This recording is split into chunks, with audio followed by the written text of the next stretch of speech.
5 seconds. Start. Mr. Chairman, I am in a difficult position because all the honorable members have appreciated the steps taken by the government in regard to the Pay Commission's report. At the outset, I would like to pay a tribute to the chairman and other members of the commission. The problem was difficult not only with reference to the finances also. I am glad that the commission has found a solution which has given satisfaction to everybody. With regard to the teachers, it was pointed out that there were certain deficiencies which had to be made up immediately. I think that something should be left to my successor to do. We feel that we will be successful in implementing our plans only if we have well equipped and well trained teachers. We have just made a beginning and I hope the future finance and education ministers will, in the light of this fact, go on improving the conditions of employment of teachers as far as this year is concerned. In spite of the additional liability in the current year, I am not coming up with any proposal for further taxation. There is one point on which I have to lay stress. After all, we should understand why it has become necessary to raise the emoluments of the government servants. It is not that they wanted to have a higher standard of life. Their real wages have been decreasing because of the increase in prices. So it has become necessary to give the increased emoluments to our employees. But if the same state of affairs continues and if the prices go on increasing, all people will suffer. In the circumstances, some control is necessary with reference to essential commodities. I hope that steps will be taken to control prices so that it may not be said that while on the one hand we are giving increase in emoluments, on the other hand, it is observed by the increase in the prices of essential commodities.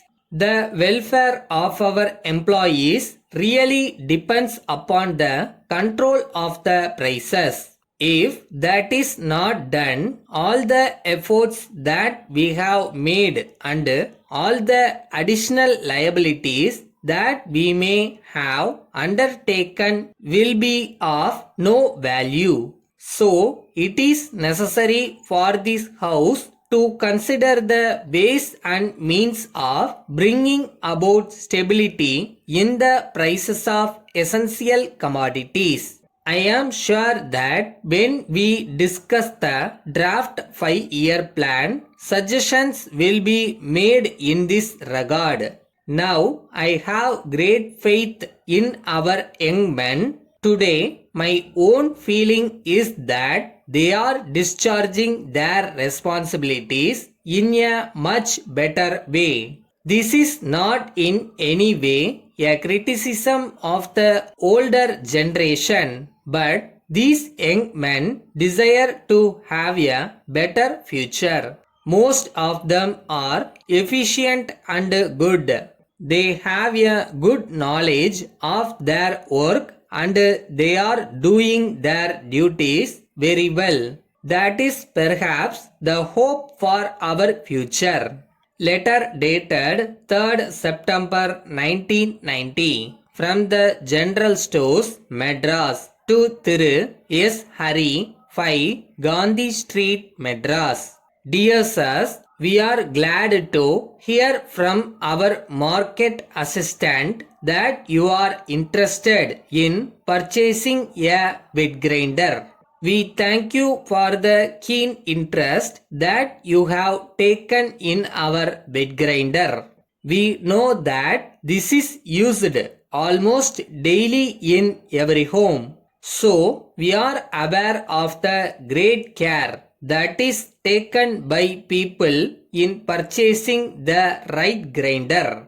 You know that this is not a commodity that one can see and purchase at once. It will be used day after day for many years. So, we are sure that it can be bought only after very serious consideration.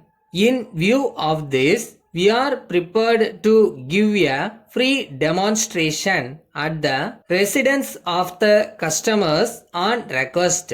If you inform us when it will be convenient for you, our sales staff will call on you and give a free demonstration. In this way, you can satisfy yourself about the quality of the machine. At the same time, it will give us an opportunity to show why you should choose our bed grinder. Yours faithfully.